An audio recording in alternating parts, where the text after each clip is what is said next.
በኢትዮጵያና በኤርትራ መካከል አዲስ ወታደራዊ ውጥረትና ወታደራዊ እንቅስቃሴ እንዲሁም ደግሞ ወታደራዊ ስምሪቶች እየታዩ ነው። ከዚህ ጋር በተያያዘ በዚሁ ግንባር የሚገኙ ከፍተኛ ወታደራዊ አዛዥ ህዝብ ሰብስበው ጥንቃቄ አድርጎ በየትኛውም ሰዓት ጦርነት ሊቀሰቀስ ይችላል፣ ራሳችሁ እንድትከላከሉ የሚል ጥሪ አስተላልፈዋል። ከዚህ ጋር በተያያዘ አብይ አህመድም በትግረኛ ቃለ መጠይቅ አድርገዋል። ከመንግስታዊ የዜና ወኪል ከሆነው ኢትዮጵያ ዜና አገልግሎት ጋር በትግረኛ ካደረጉት የአንድ ሰዓት ገደማ ቃለ መጠይቅ ውስጥ 1 ደቂቃ የሚሆነው ተለቋል። በዚህ ላይ ህወሓትና ኤርትራን በተመለከተ የወጡ መልእክቶች አሉ።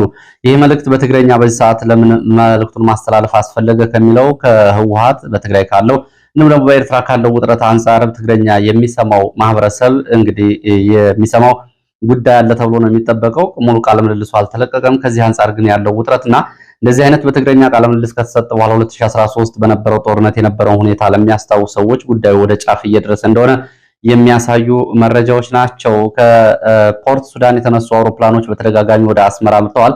ከአስመራ ወደ ሱዳን ሰራዊት ተንቀሳቅሷል። ኢትዮጵያ ወደ ሱዳን የአየር ጥቃት የሚፈጽሙ ድሮኖችን የአየር ቀጠናዋና ክልሏን ፈቅዳ ከኢትዮጵያ የተነሱ የአየር አውሮፕላኖች ድብደባ ፈጽመውብኛል ብላለች ሱዳን።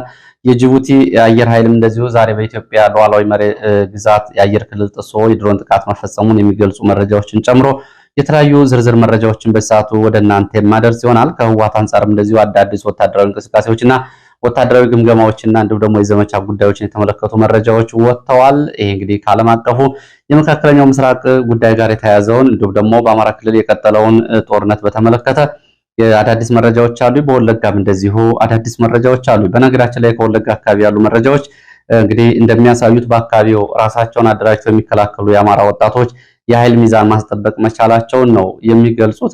ኃይል ትክክለኛና ፍትህ የሚሆንበት ቦታና ጊዜ የት ነው ከተባለ በትክክል ወለጋ ያለውን ይገልጻል። ብዙዎቻችሁ እንደምታስታውሱት በወለጋ ቀጠና በየቀኑ በመቶ ሺህ የሚቆጠሩ ሰዎች ይፈናቀሉ፣ ይገደሉ፣ ይጨፈጨፉ ነበረ። አስከሬን እንኳን ለማንሳት በማይቻልበት ደረጃ ከዚህ ከሞት የተረፉት ወጣቶች ራሳቸውን አደራጅተው አሁን ወደ 6 የሚደርሱ አካባቢዎችን እንደውም ዛሬ መቆጣጠራቸው እየተገለጸ ነው። ይህን ተከትሎ የገዳ ኮማንዶ የጋቸና ሲርና ረጲዮላና ሌላው የጸጥታ ኃይል ከተሞችን ለቆ ሲወጣ በእጁ የነበሩ እስረኞችን በአሰቃቂ ሁኔታ መጨፍጨፉን የሚገልጹ መረጃዎችን ጨምሮ በዚህ በሆሮ ጉዱሩ ወለጋ ዞንና በምስራቅ ወለጋ 6 ወረዳዎችን እነዚህ ወጣቶች መቆጣጠራቸውን መከላከያ ቀጠናውን ለቆ ወደ ሰሜን ኢትዮጵያ ከተንቀሳቀሰ በኋላ የኦሮሚያ ጸጥታ የሚባለው ኃይል እነዚህን ወጣቶች አላቆማቸውም። በአንጻሩ ደግሞ የኦሮሚያ ጸጥታ ኃይል የሚባለው የተለያየ አደረጃጀት በንጹሃን ላይ ጭፍጨፋዎችን ፈጽሟል። ይሄ በወለጋ ካሉ መረጃዎቻችን መካከል በዚህ ሰዓት ወደ እናንተ የማደርሳችሁ ነው። እየተከታተላችሁ አብራችሁ እንድትቆዩ ነው በአክብሮት የምጋብዛችሁ። በተለያዩ አካባቢዎችም እየተደረጉ ባሉ ውጊያዎች የደረሱ ጉዳቶችንም በተመለከተ በየሰዓቱ መረጃዎችን ወደ እናንተ አደርሳለሁ። እናንተም አብራችሁ ስለሆናችሁ በእጅጉ የማመሰግነው። ሐሳብ አስተያየት ቢኖራችሁ ጥቆማ ዜናችን@gmail.com ላይ ታደርሱ ትችላላችሁ። ጥቆማ ዜናችን@gmail.com ላይ መልእክቶችን ለማድረስ ያልቻላችሁ ደግሞ በቴሌግራም፣ በዋትስአፕ፣ በሜሴንጀር መልእክቶችን ብታደርሱ ወደ እናንተ መልሼ የማደርስ ይሆናል። በኢትዮጵያና በኤርትራ መካከል ያለውን ጉዳይ በተመለከተ የብልጽግና የሚዲያ ሰራዊት ጦርነት እየመጣ ነው፣ ፍሽኪያ ሊነፋ ነው የሚሉ መልእክቶችን እየለጠፉ ነው የሚገኙት። እነዚህ የብልጽግና የሚዲያ ሰራዊት ከመከላከያ እንዲሁም ደግሞ ከደህንነት መስሪያ ቤቱ ጋር የሚደርሷቸውን መረጃዎች ዋቢ በማድረግ ነው እንደዚህ መረጃዎችን የሚያራቡት። ጉዳይ ወዴት እየሄደ ይሆን የሚለውን ሰሞኑን ከሚጠበቁ ጉዳዮች አንዱ ነው። ለመሆኑ መካከለኛው ምስራቅ እንዴት አደረ የሚለውን አጫጭር መረጃዎችን ላድርሳችሁ። አድማጭ ተመልካቾች ዓለም እየተነጋገረ ያለበት ጉዳይ አለ። ኢራን ወደ 18 የሚደርሱ ታላቋን ሀያሏን አሜሪካን ጨምሮ እንዲሁም ደግሞ በቴክኖሎጂና በወታደራዊ ሳይንስ የላቀ ደረጃ ላይ የምትገኘውን እስራኤልን ጨምሮ ሌሎቹ የእስራኤል ተባባሪ የተባሉ የመካከለኛው ምስራቅ ሀገራትን ጨምሮ ያጸፋ ምላሽ እየሰጠች ነው የምትገኘው። ጦርነቱም ቀጥሏል። ምን አዳዲስ መረጃዎች ወጥተዋል? በዋናነት ይሄ ጦርነት በመካከለኛው ምስራቅ ያለውን የአጠቃላይ የኢነርጂና የፔትሮሊየም አቅርቦት አስተጓጉሏል። ይህም በዓለም ኢኮኖሚ ላይ በቀጥታና በተዘዋዋሪ ጫና ማሳረፉ አልቀረም። ከዚህ ጋር በተያያዘ ትልልቆቹ የነዳጅ አምራች ሀገራት ከሚባሉት መካከል ኢራን ራሷን ጨምሮ እነ ሳውዲ አረቢያ፣ እነ ዱባይ አረብ ኤሚሬትስ እና እነ ኩዌት፣ እነ ኳታር የኃይል አቅርቦታቸው ሙሉ በሙሉ መቋረጡን ተከትሎ በዓለም ላይ በከፍተኛ ሁኔታ የኢኮኖሚ ጫናና የነዳጅ አቅርቦት እጥረት መከሰቱ ነው የታወቀው። ይህ ከመካከለኛው ምስራቅ ጦርነት አንጻር ነው። ከዛ ውጭ ወታደራዊ የበላይነትና ወታደራዊ የኃይል ሚዛንን በማስጠበቅም እስካሁን ድረስ ኢራን ራሷን እየተከላከለች ነው የምትገኘው። በአሰላለፉ ያው ለወትሮ የሚታወቀው አሰላለፍ ነው። ሁሉም የአረብ ሀገራት በሚባል ደረጃ ከአሜሪካ ጎን ተሰልፈው ኢራንን እየወጉና እያስወጉ ነው የሚገኙት። አብዛኞቹን እንግዲህ የሚሳኤል መከላከያና ጸረ ሚሳኤል ስርዓታቸውን እንዲጨርሱ አድርጋቸዋለች ኢራን። በሚቀጥሉት 4 ቀናት በኋላ እንግዲህ ከሳውዲ አረቢያ ውጭ ያሉት አብዛኞቹ እና አረብ ኤምሬትስን በምስራቅ አፍሪካ ጦርነት የምታዋልደውን ጨምሮ ሌሎቹ ሀገራት ራሳቸውን ለመከላከል እንኳን የሚያስችላቸው የጸረ ሚሳኤል የመሳሪያ ክምችት ማለቁንና አሜሪካ ድረሽልን እያሉ ነው የሚገኙት። ሳውዲ አረቢያ ራሷን ጨምሮ አሜሪካ እስራኤልን ብቻ ነው እየተጠበቀች ያለችው እኛን አልጠበቀችንም ብላለች። በሳውዲ አረቢያ የሚገኘው የአሜሪካ የጦር ቤዞች እንዲሁም የሳውዲ አረቢያ የኢነርጂ ማዕከላትና የአሜሪካ ኤምባሲ ሳይቀር ዛሬ ሌሊቱን ጥቃት ተፈጽሞባቸዋል። ኢራን 12ኛ ዙር ባለችው የዛሬ ሌሊቱ የሚሳኤል ጥቃት እነዚህን አጸፋዎች ሰጥታለች። ያው በኢራን ላይ እየደረሰ ያለው ጉዳትም እንደዚሁ በቃላት የሚገለጽ አይደለም። ያው ይህን ጉዳት እያደረሱ ያሉት አሜሪካና እስራኤል እንዲሁም ደግሞ ተባባሪዎቹ እንግሊዝና ሌሎቹ ስለሆኑ እንግዲህ ከእስራኤል አንጻር እና ከአሜሪካ አንጻር ያላቸውን ቴክኖሎጂ በኢራን ላይ እያራገፉ እየሞከሩ እየደበደቡ ነው የሚገኙት። ኢራን የምትሰጠው አጸፋ ግን የበለጠ ትኩረት ሰጥቷል። አሜሪካን የሚያክል ሀያል ሀገር እስራኤልን የሚያክል የጦር ጠበብት ሀገር ተቋቁሞ በዚህ ሰዓት እንዲሁም በመካከለኛው ምስራቅ የሚገኙ የአሜሪካ ተባባሪዎችን ማሽመድመድ እንግዲህ ከኢራን ካልተገመቱ ጉዳዮች ነው። ከዚህ አንጻር ጦርነቱን በተመለከተ እየወጡ ያሉ ትንባዮችና መረጃዎች ምንድናቸው? ኢራን ዛሬ ሌሊቱን እንግዲህ 12ኛ ዙር ስትል የሰየመችውን የሚሳኤል ማዕበል ወደ እስራኤልና ወደ መካከለኛው ምስራቅ ስታስወነጭፍ ነው ያደረችው። ኢራን ለቀጣይ ዓመታት የሚያዋጋ የሚሳኤል ክምችት አለኝ እንዳታስቡ እያለች ነው። ጠላቶች እስክትንበረከኩ ድረስ እኔ በቂ የሚሳኤል ክምችት አለኝ እያሉ ነው የሚገኙት። የኢራንን ውስጥ ጓዳና ጎድጓዳ የሚያውቁት ሞሳድ እና ሲአይኤ ስለላ ተቋማት ደግሞ ለአሜሪካ መንግስት ባቀረቡት ሪፖርት እስከ ሚያዝያ ወር ድረስ የሚያዋጋ የመሳሪያ ክምችት አላት ብለዋል። እንግዲህ አሁን የምንገኝበትን የመጋቢትን ወር ጨምሮ በፈረንጆቹ አቆጣጠር ማለት ነው ቀጣዩን ሚያዝያ ወርን ጨምሮ ለ2 ወራት የሚያዋጋ ከፍተኛ የሆነ የሚሳኤል ክምችት እንዳላት ኢራን ሞሳድ እና ሲአይኤ አረጋግጠዋል። በአንጻሩ ኢራን ግን ዓመታትን ዋጋለሁ ነው እያለች የምትገኘው። እንግዲህ ኢራን እስካሁን ድረስ ከ600 በላይ ኢላማዎችን መትቻለሁ ነው እያለች የምትገኘው። እነዚህ የአሜሪካ የጦር መርከቦች፣ የአሜሪካ የባህር ኃይል፣ የአሜሪካ የምድር ጦር እንዲሁም ደግሞ የአሜሪካ የቴክኖሎጂና የራዳር ማዕከላት የሆኑትን ጨምሮ የእስራኤልን የጦር ሰፈሮች እስራኤልን እንዲሁም ደግሞ መካከለኛው ምስራቅ የሚገኙትን እንደ ሳውዲ አረቢያ፣ ዩናይትድ አረብ ኤምሬትስ፣ ባህሬን፣ ኳታር፣ ኩዌት፣ ኢራቅ፣ ዮርዳኖስን፣ ሊባኖስና ሌሎችን ጨምሮ በተለያዩ የአሜሪካ ጦር ቤዞችና በተለያዩ የአሜሪካ ተባባሪዎች በሚሆኑ 600 አካባቢ በሚሆኑ ኢላማዎች ላይ ጥቃቶችን ፈጽሜያለሁ እያለች ትገኛለች። ኢራን እንግዲህ ኢራን ጦርነቱ በዓለም ኢኮኖሚ ላይ ከባድ መዘዝ ይዞ መምጣቱ እንደዚሁ ኢራን የሆርሙዝ ሰርጥን መዝጋቷን ተከትሎ በዚህ ቀጠና የሚንቀሳቀሱ መርከቦች ካሉ እርምጃ ወስዳለሁ እያለች ነው የምትገኘው። የፔትሮሊየም አምራች የሚባሉትና የፔትሮሊየም ኢነርጂ ማዕከላት የሚባሉት እንግዲህ በዚህ ጦርነት በከፍተኛ ሁኔታ መጎዳታቸውን ተከትሎ በኢራን ሚሳይሎች ፈንድተዋል፣ በኢራን ድሮኖች ተቃጥለዋል። ይህንን ተከትሎ እንግዲህ ትልልቆቹ ነዳጅ አምራች ሀገራት ኢራን፣ ሳውዲ አረቢያ፣ ኳታር፣ ኩዌት፣ ዩናይትድ አረብ ኤምሬትስ ጨምሮ በጥቃቱና በፍንዳታው የነዳጅ ማዕከላቸው አቅርቦት ማቋረጣቸውን ነው ሙሉ በሙሉና በከፊል የተገለጸው። ከነዚህ መካከል ኳታር ሙሉ በሙሉ ስታቋርጥ፣ ሳውዲ አረቢያ በከፊል አቋርጣለች፣ ዩናይትድ አረብ ኤምሬትስም እንደዚሁ በከፊል አቋርጣለች። ዱባይ ትልቋ የገበያ ማዕከል በመካከለኛው ምስራቅና በሩቅ ምስራቅ እንዲሁም ደግሞ የምዕራብ ዓለም መገናኛ የሆነችው የገበያና የአክሲዮን ማዕከላቷ ተዘግተዋል። እንግዶችም እንዳይንቀሳቀሱና ከሆቴል እንዳይወጡ ትዕዛዝ ተሰጥቷል። በዚህ እስካሁን ድረስ ባለው አጠቃላይ ሁኔታ እንግዲህ እነ ኳታር በተለይ እነ ኳታር እና ዩናይትድ አረብ ኤሚሬትስ በተለይ በምስራቅ አፍሪካ ጦርነትን በማምረት የምትታወቀው ዱባይ አረብ ኤሚሬትስ እና እነ ኳታር አሁን ችግር ውስጥ ገብተዋል። ኳታር ከ72 ሰዓታት በላይ የጸረ ሚሳኤል መከላከል አልችልም፣ የመሳሪያ ክምችት ያልቋል፣ ከዛ በኋላ ኢራን ታቃጥለኛለች፣ ታነደኛለች እያለች ነው የምትገኘው። ምስራቅ አፍሪካን እያቃጠለች ያለች ዩናይትድ አረብ ኤሚሬትስ ደግሞ ቢበዛ 6 ቀን ካልሆነ ደግሞ ከ4 ቀን በላይ የኢራንን ሚሳኤሎች ለመቋቋም በአየር ላይ የሚተኮሱ ጸረ ሚሳኤል መሳሪያዎች ክምችቱ እንዳለቀባት ነው የተገለጸው። ይህንን ተከትሎ እንግዲህ እንደ ሳውዲ አረቢያ ያሉት ደግሞ ክምችት ቢኖራቸውም የኢራን ሚሳኤሎችን አላስቆሙም። የኢራን ሚሳኤሎች አሁንም በሳውዲ አረቢያ የኢነርጂ ማዕከላት፣ የጦር ሰፈሮችና የአሜሪካን ኤምባሲ ሳይቀር ሌሊቱን ደብድበዋል። እንግዲህ የኢራን የአሜሪካ መርከብ አጥቅታለች። በተዘጋው ሰርጥም የገባ ሌላ መርከብ በእሳት ማጋየቷን ነው በሚሳኤል የተገለጸው። እንግዲህ አሜሪካ፣ ባህሬን፣ ግብጽ፣ ኢራን አሜሪካ፣ ባህሬን፣ ግብጽ፣ ኢራን፣ እስራኤል፣ ጋዛ፣ ዌስት ባንክ እንዲሁም ደግሞ ዮርዳኖስ፣ ኩዌት፣ ሊባኖስ፣ ኦማን፣ ኳታር፣ ሳውዲ አረቢያ፣ ኢራቅ እና ኢራንን፣ ዩናይትድ አረብ ኤሚሬትስ፣ የመን ጨምሮ ዜጎቿ በእነዚህ ቀጠናዎች በአስቸኳይ ለቀው እንዲወጡና የጥንቃቄ መልእክቶችን በአግባቡ እንዲከታተሉ ጥሪ አቅርባለች። በዚህ እንግዲህ ቴህራን ደግሞ ከተማው ሙሉ በሙሉ በጭስ ተሸፍኗል ነው ሌሊቱን የተባለው። የቴህራን ከተማ የኢራን ዋና ከተማ ማለት ነው ሌሊቱን በጭስ ተሸፍናለች። የፖለቲካ የደህንነትና ወታደራዊ ተቋማት እንደዚሁ ሲጋዩ ነው ያደሩት። ከፍተኛ ፍንዳታ ተሰምቷል። ላለፉት 4 ቀናት ከተሰማው ፍንዳታ በተለየ ሁኔታ የዛሬው ፍንዳታ ከፍተኛ እንደነበር እንግዲህ መረጃዎች ዘግበዋል። አሜሪካ የኢራን ዜጎች ለመንግስት ለውጥ ዘጋጁ ስትል አሜሪካ ጥሪ አቅርባለች። ይህንን እድል ተጠቀሙበት ብሏል ዶናልድ ትራምፕ። አሜሪካ ለመጀመሪያ ጊዜ ላኩስ የተባሉ አዳዲስና የረቀቁ የድሮን ቴክኖሎጂዎችን በዚህ ጦርነት ላይ እየተጠቀመች መሆኗ ተገልጿል። አሜሪካ እግረኛ ጦርም ልታስገባ እንደምትችል የወጡ መረጃዎች ያሳያሉ። የአሜሪካ መከላከያ እውነቱን አጋልጧል።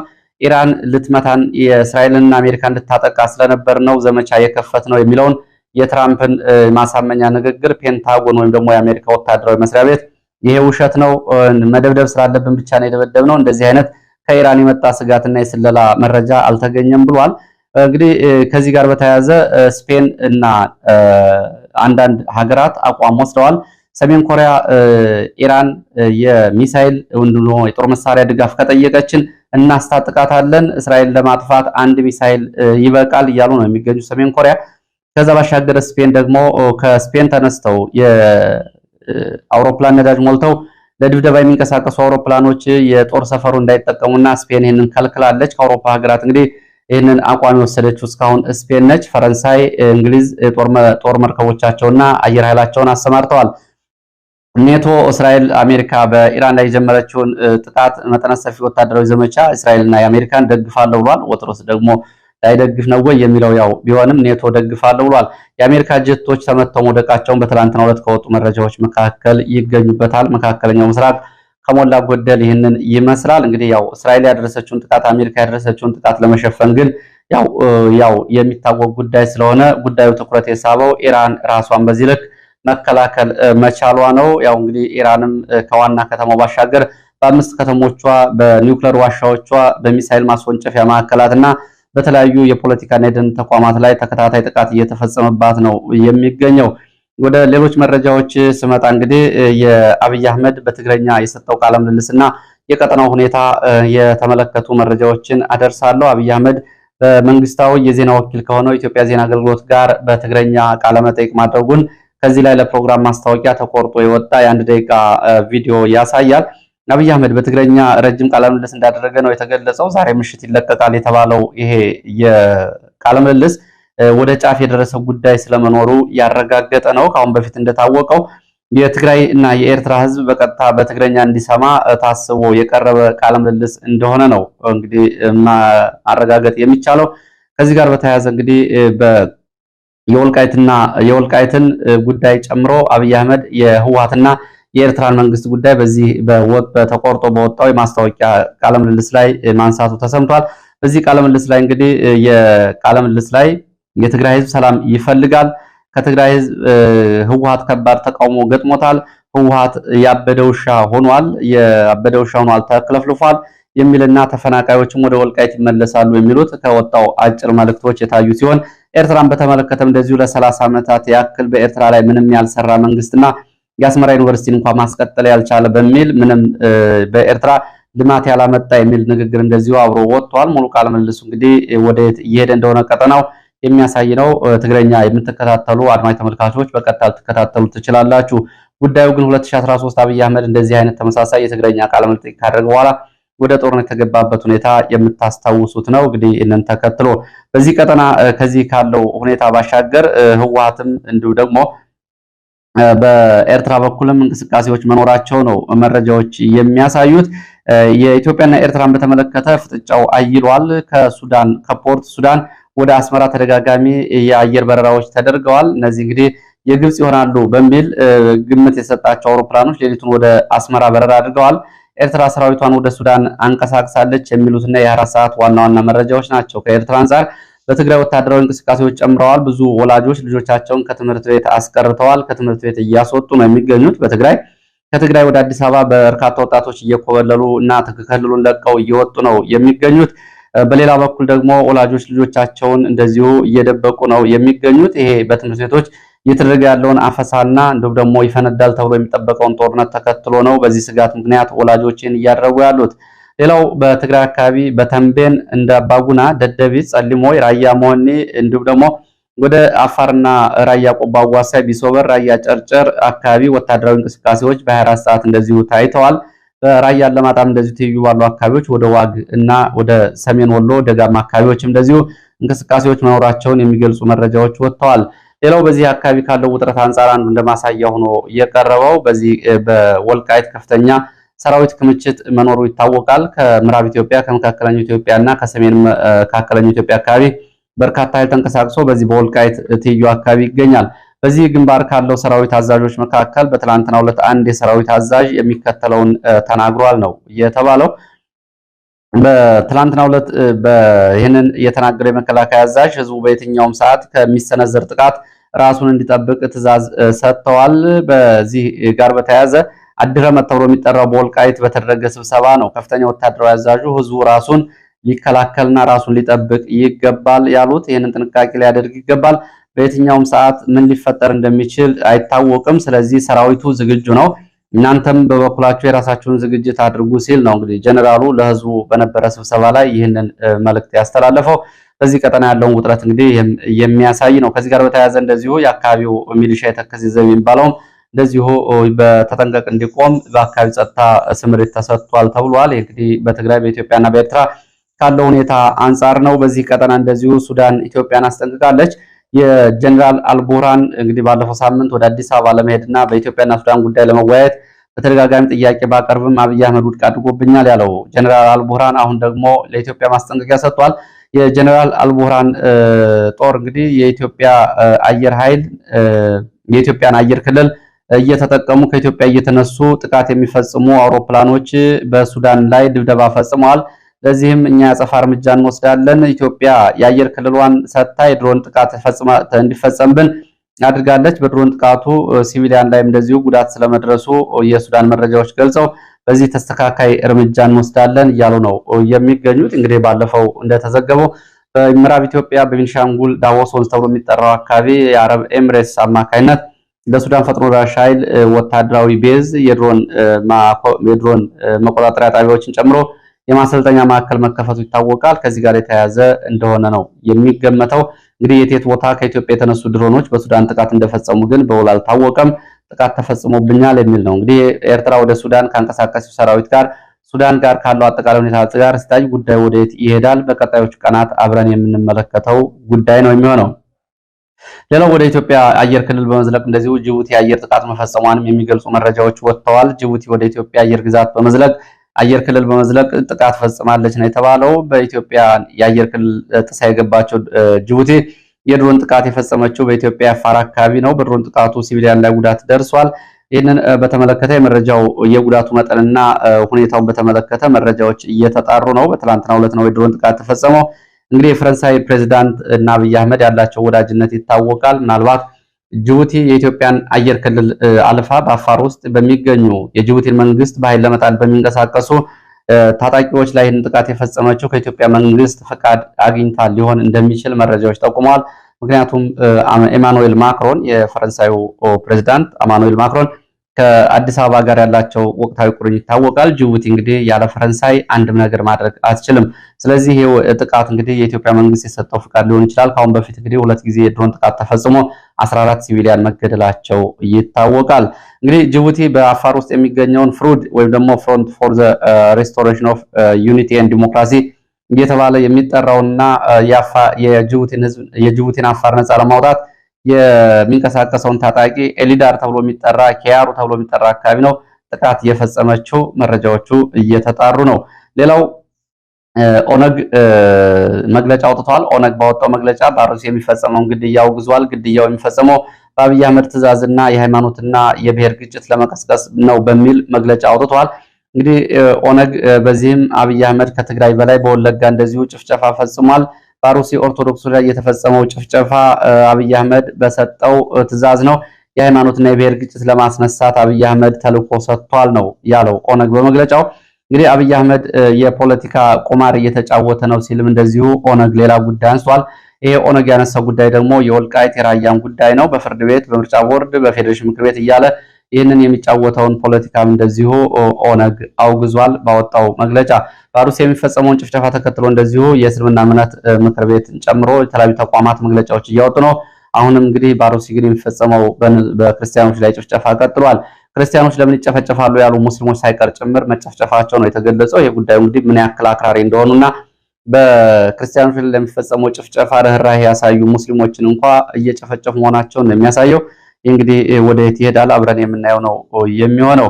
ወደ ወለጋ የሚወስደን መረጃ ላስከትል። በነገራችን ላይ ወለጋ አካባቢ ያለው ሁኔታ በተመለከተ እጅግ ፍትሐዊ ራስን የመከላከልና ራስን ከሞትና ከሰቀቀን ህፃናትን እናቶችን ከመደፈር ንብረትን ከመውደም የመከላከል ፍትሐዊ ይባል ነው። በሌላው አካባቢ የተደረገ ያለው ትግልም የራሱ የፍትሐዊነት ደረጃ ቢኖረውም በወለጋ ያለው ደግሞ የበለጠ ያው እንግዲህ እዛ አካባቢ የሚፈሰው እንደምና የሆነውን ነገር ታስታውሳላችሁ። የበለጠ ኃይል ፍትህ ነው የሚባልበት ቀጠና እንደሆነ ነው እንግዲህ የሚያሳየው። በዚህም እንግዲህ በወለጋ በቀጠለው ተከታታይ ውጊያ በካምፖችና ከተሞች በቁጥጥር ስር ገብተዋል። ባለፈው ሐሙስ በሆሮ ጉዱሩ ወለጋ ዞን የጀመረው ዘመቻ ዛሬ ወደ 6 ወረዳዎች ተስፋፍቶ በ6 ወረዳዎችና ቀበሌዎች የሚገኙ ምሽጎች እንዲሁም ደግሞ ወታደራዊ ካምፖችና ከተሞች በቁጥጥር ስር ውለዋል። አቢደንጎሮ ወረዳ ዋና ከተማ ቱሉ ዋዩ ትናንትና ራሳቸውን እየተከላከሉ በሚገኙ የአማራ ወጣቶች በቁጥጥር ስር ውለዋል እና አደም ተፈራ ይመራው የአማራ ፋኖ በወለጋ እያለ ራሱን የሚጠራው የወጣቶች ቡድን ይህንን ዘመቻ በጀመረ በዚህ በአራተኛ ቀን ሶስተኛ እና አራተኛ የአካባቢው የኦሮሚያ ልዩ ኃይል ሬጅመንት የኦሮሚያ ልዩ ኃይሎች ጋቸና ሴርና ረጲዮላ ከባድ ኪሳራ አስተናግደዋል። ካቢደንጎሮ ሁሉ ቡልቅ አካባቢዎች ከትላንት ጀምሮ ወጣቶች ተቆጣጥረዋል። አሳዛኝ ሆነው ግን ረጲሎላ ጋቸና ሴርናና ልዩ ኃይሉ ጥሎ ሲወጣ እንደ ቱሉ ዋዩ የመሳሰሉ ከተሞችን በእስረኞችን ካሁን በፊት ተይዘው የነበሩት እስረኞች ላይ ግፍና ሰቆቃ ተፈጽሟል። ዋሉ ዋዩ ቁጥራቸው ያልታወቀ እስረኞች ተገድለዋል። አማራዎች ካሁን በፊት ተይዘው የነበረ እንዲሁም ደግሞ ሌሎች በእጃቸው የነበሩ እስረኞችንም እንደዚሁ ገድለዋል። ከፊሎቹም ደግሞ ሻምቡ ተብሎ ወደሚጠራው አካባቢ መውሰዳቸው ነው የተገለጸው። ወለጋ ያለውን ገዳ ኮማንዶና ሚሊሻ ወጣቶቹን ፈጽሞ መቋቋም ባለመቻሉ በንጹሃን ላይ ጉዳት እያደረሰ ነው። ለቆ ሲወጣ እንደዚሁ ይዟቸው የነበሩ ንብረቶችን እስረኞችን እያወደመ እየገደለ እንደሆነ የተገለጸው። በዚህ በፊት ለፊት ውጊያ ከማድረግ ይልቅ በንጹሃን ላይ ጭፍጨፋ እየፈጸመ ነው የተባለው የጸጥታ ኃይል ቱሉ ዋዩን ሲለቅ እንደዚሁ ምን ያክል ቁጥራቸው እንደሆነ ያልታወቁ እስረኞችን ጨፍጭፏል። ከፊሎቹን ወደ ሻምቡ ወስዷል ነው የተባለው። በዚህ እንግዲህ በወለጋ ቀጠና ያለው ሁኔታ በተመለከተ ከወለጋ የተለያዩ ወረዳዎች በአቢደንጎሮ በምዕራብ በሆሮ ጉዱሩና ምስራቅ ወለጋ አካባቢዎች ያለው ሁኔታ ቀጥሏል። ሆሮ ጉዱሩ፣ አርደጋ ጃርቴ፣ አቢደንጎሮ፣ ቡልቆ አካባቢዎች ከትላንት ጀምሮ በፋኖ ተይዘዋ ጊዳያና ወረዳ ሊሙ ገሊላ ጉትን ጨምሮ እነዚህ አካባቢዎች እንግዲህ በወጣቶቹ በፋኖ ተይዘዋል። ወደ ሌላው መረጃችን ወደ አማራ ክልል ያሉ መረጃዎችን አስከትላለሁ። በአማራ ክልል በተለያዩ አካባቢዎች ውጊያዎች ቀጥለዋል። ትናንትና በአዊ ዞን ጃዊ ቀጠና የነበረውን ውጊያ በተመለከተ ዝርዝር መረጃ አድርሻችኋለሁ። ከዚህ ጋር በተያያዘ ዛሬም በአካባቢው ከፍተኛ ውጥረት አለ። የድሮን ስምሪትና አሰሳ አለ። በምዕራብ ወሎም እንደዚሁ ፋኖ ወደ ከተማ ዘልቆ በመግባት የከተማ ኦፕሬሽን በመፈጸም እስረኞችን አስለቅቋል። ወግዲ ወረዳ ምዕራብ ወሎ ፋኖ ወደ ወግዲ ከተማ በመግባት በፈጸመው ድንገተኛ ኦፕሬሽን እስር ቤት ተሰብሮ እስረኞች አምልጠዋል። በተለያዩ በሶስት አቅጣጫዎች በ01፣ 02፣ 03 በኩል ወደ ከተማ ድንገተኛ ጥቃት ወደም ኦፕሬሽን በመክፈት ከተማዋን ተቆጣጥሮ ነው ፋኖ እስረኞችን ያስፈታው። በዚህ አካባቢ እንግዲህ ያሉ የሚሊሻ የጸጥታ እንዲሁም ደግሞ የመከላከያ አባላት ለቀው ወጥተዋል። ፋኖ አካባቢውን ተቆጣጥሯል።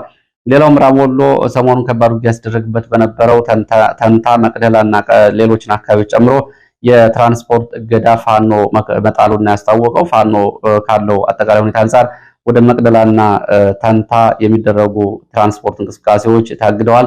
ይህን የሚተላለፉ ካሉ ኃላፊነት ራሳቸው ይወስዳሉ ነው እያለ ያለው። እንደዚሁ በማዕከላዊ ጎንደር ደጎማ ከተማ አቅራቢያ እንደዚሁ ውጊያ ተደርጓል። በዚህ ውጊያ የደረሰው ዝርዝር ጉዳት በውል አልታወቀም። ተጨማሪ መረጃዎችን በማጠናከር ይዤ የሚመለስ ይሆናል። ለዚህ ሰዓት የነበሩ መረጃዎች እነዚህ ነው የሚመስሉ። ስለተከታተላችሁ በእጅጉ አመሰግናለሁ። በሌላ ተመሳሳይ መርሃ ግብር እንገናኛለን።